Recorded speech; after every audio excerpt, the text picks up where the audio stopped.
राधे राधे, जय श्री कृष्णा।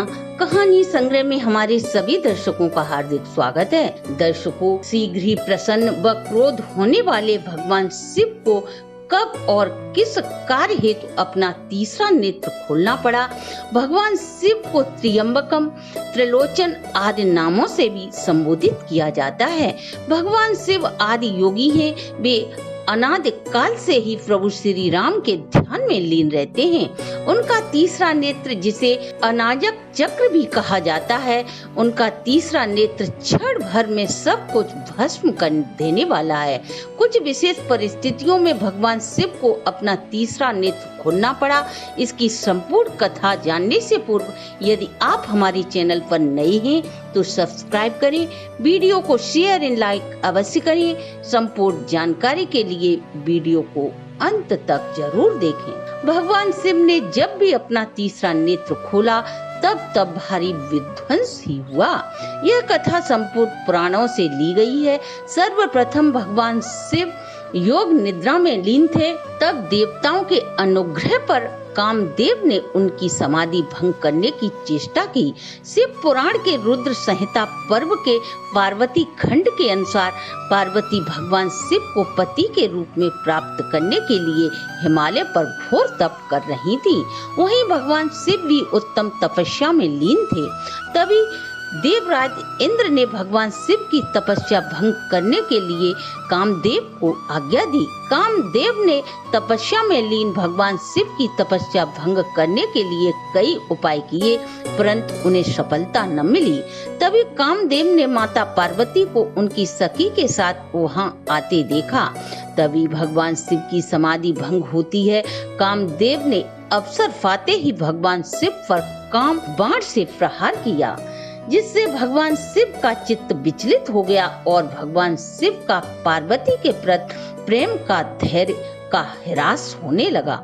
यह देख महायोगी भगवान शिव विस्मित हो गए और वे मन ही मन में सोचने लगे, यह कैसे संभव हो सकता है।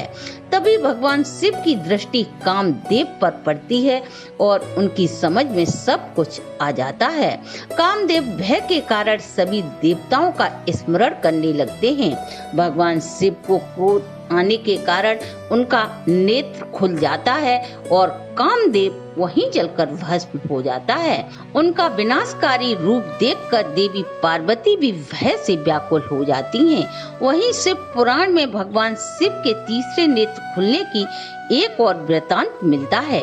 एक बार भगवान शिव कैलाश पर्वत पर बैठे हुए थे। तभी देवी पार्वती ने चंचलता दिखाते हुए अपने दोनों हाथों से भगवान शिव के नेत्र बंद कर लिए। ऐसा करते ही संपूर्ण ब्रह्मांड अंधकार में डूब जाता है। तभी ब्रह्मांड का अंधकार दूर करने के लिए और उसे ऊर्जा प्रदान करने के लिए भगवान शिव को अपना तीसरा नेत्र खोलना पड़ा। उस प्रकाश की गर्मी से माता पार्वती के हाथों से पसीना टपकने लगता है। वे शीघ्र ही अपने हाथों को भगवान शिव की आंखों से हटाती हैं। उनके पसीने की बूंद जैसे ही धरा पर गिरती है, वहाँ एक नवजात शिशु उत्पन्न हो जाता है। भगवान शिव की आंखें बंद होने के कारण यह बालक अंधा उत्पन्न होता है, जिसका नाम अंधक पड़ा, जो बाद में अंधकासुर नाम से विख्यात हुआ। वहीं तीसरी बात, भगवान शिव का नेत्र तब खुला जब देवराज इंद्र भगवान शिव से मिलने देवगुरु बृहस्पति के साथ कैलाश पर्वत पर आए। जब भगवान शिव को इस बात का पता चलता है तो उन्होंने अपने प्रति देवराज इंद्र की भक्ति और श्रद्धा की परीक्षा लेनी चाहिए। जब मार्ग में देव गुरु बृहस्पति के साथ इंद्रदेव आ रहे थे, वहीं भगवान शिव भेष बदल कर बैठ जाते हैं।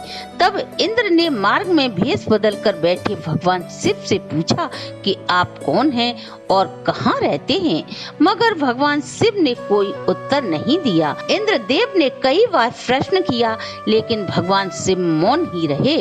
तब इंद्रदेव को क्रोध आ जाता है और अपने वज्र से भगवान शिव पर आघात करने का प्रयास करते हैं।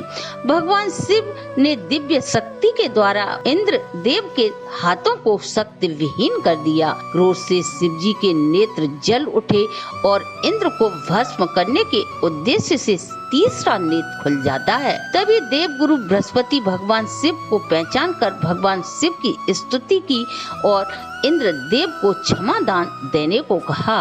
भगवान शिव बृहस्पति की याचना को सुनकर क्रोध को नियंत्रण करने में असमर्थ जब रहे तो उन्होंने अपने नेत्र का रुख समुद्र की ओर कर दिया। उसी नेत्र के तेज से जालंधर नामक दैत्य का जन्म होता है, जो भगवान शिव के समान ही शक्तिशाली और उन्हीं के समान रूपवान था।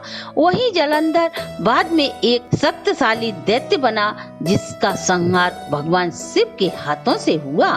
चौथा प्रमाण ब्रह्म पुराण गौतमी महात्म्य में मिलता है।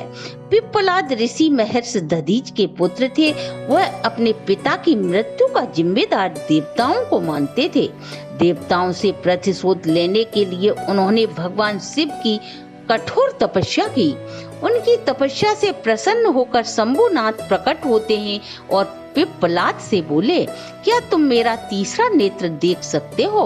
पिप्पलाद बोले, नहीं प्रभु, मैं आपका तीसरा नेत्र नहीं देख सकता। तब भगवान शिव पिप्पलाद से बोले, तुम अपनी तपस्या तब तक जारी रखो जब तक तुम्हें मेरा तीसरा नेत्र दिखाई नहीं देता। पिप्पलाद ने घोर तपस्या तब तक जारी रखी जब तक उन्हें भगवान शिव का तीसरा नेत्र दिखाई न दिया। जैसे ही उन्हें भगवान शिव का तीसरा नेत्र दिखाई देता है, भगवान शिव की नेत्र से देवताओं से बदला लेने के लिए एक दैत्य प्रकट हुआ और पिप्पलाद को देखते ही वह उन्हीं को मारने के लिए दौड़ा। तब पिप्पलाद आश्चर्यपूर्ण शिव जी की ओर देखने लगते हैं। तभी भगवान शिव उन्हें समझाते हैं कि तुम्हारा यह शरीर देवों से ही उत्पन्न हुआ है, अतः तुम क्रोध पर नियंत्रण रखो। देवताओं को मारने से तुम्हें कुछ भी प्राप्त नहीं हो सकता। तुम्हारे माता पिता वापस नहीं आ सकते। पिप्पलाद भगवान शिव के इस कथन को सुनकर सहमत होते हैं। भगवान शिव के तीसरे नेत्र ने धार्मिकता का पथ प्रदर्शन कर पिप्पलाद को समझाया, प्रतिशोध की भावना तुम्हारे जैसे ज्ञानी संत के लिए निरर्थक है। तो दर्शकों, ये था भगवान शिव के तीसरे नेत्र कब और क्यों खोला, इसकी संपूर्ण जानकारी। अगर आपको हमारी प्रस्तुति अच्छी लगी हो तो आप हमारे चैनल को लाइक, सब्सक्राइब और शेयर करें।